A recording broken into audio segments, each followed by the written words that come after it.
Kami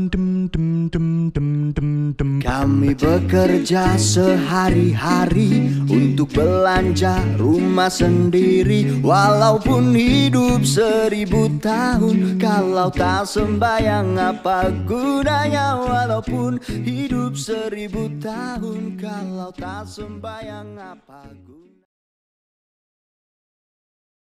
Baik Ustaz, kalau ada orang kebetulan punya kelebihan di hadapan saya, jabatannya lebih bagus, fisiknya lebih sempurna, secara materi lebih mapan, lebih pintar, apa yang saya harus lakukan?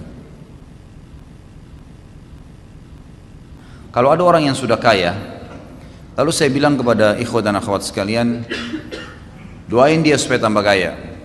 Atau ada orang pintar, saya bilang doain dia supaya tambah pintar. Ada orang punya kelebihan fisik, gagah atau cantik, saya katakan doain supaya dia tambah gagah, yang satunya tambah cantik. Kira-kira akan muncul pertanyaan apa dari antum kalau belum tahu? Antum akan mengatakan, untuk apa Ustaz? Orang sudah kaya didoain supaya kaya lagi untuk apa? Bukan lebih baik orang miskin yang didoain gitu ya.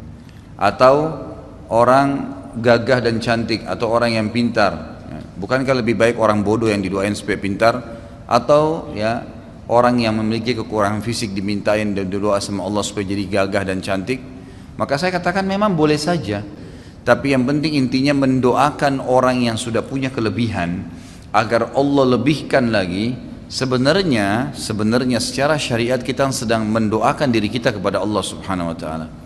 Karena Nabi SAW telah bersabda dalam hadis, kalau seandainya seseorang mendoakan ya saudaranya muslim apa saja kebaikan, ya Allah berkahi kekayaannya, ya Allah berkahi kegagahannya, kecantikannya, kepintarannya, tambahkan buat dia ya Allah, maka malaikat di atas kepalanya berkata, walaka mithluhu, kau akan dapat sama, kau akan dapat sama.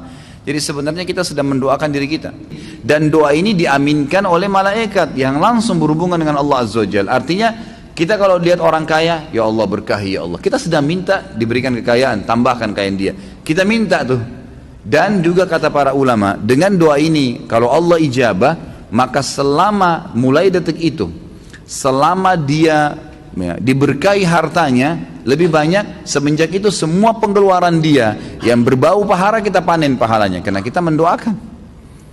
Jadi ada keterlibatan pahala ke dia, ada doa untuk kita pribadi. Itu kan luar biasa itu. Dan ini semua ujung-ujungnya sebenarnya untuk mensterilkan hati seseorang. Ya kan, otomatis kita jadi tidak hasu sama orang. Oh ternyata dia punya kelebihan, ya Allah sudah kasih, ya Allah berikan saya seperti dia, atau berkahi dia, gitu kan. Karunia dari Allah Subhanahu wa taala, Allah meminta kita agar tidak cemburu dengan orang, tapi kita malah mendoakan kebaikan. Ternyata itu kata kuncinya agar kita mendapatkan apa yang dimiliki oleh orang itu. Jadi untuk mendapatkan seperti yang orang milikin, tidak harus mengambil milik dia, tapi doakan dia, bertambah kebaikan itu, maka Allah akan berikan kepada kita. Seperti itu kurang lebih. Kami bekerja sehari-hari.